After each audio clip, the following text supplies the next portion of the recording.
ఏదో ధనం లేని వాళ్ళకి ఒక 10 రూపాయలు ఇచ్చి నేను ఉపకారం చేసేసాను అని చెప్పడం కాదు. అది కాదు ఉపకారం అంటే. ఉపకారం అని అంటే శాశ్వతంగా ఉండాలి.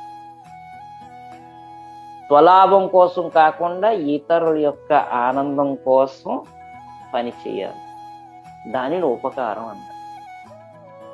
ఏమీ ఆశించకుండా చేసేటటువంటిది ఉపకారం. ఏమీ ఆశించకుండా చెయ్యాలి అంటే మన హృదయంలో ప్రేమ ఉండాలి.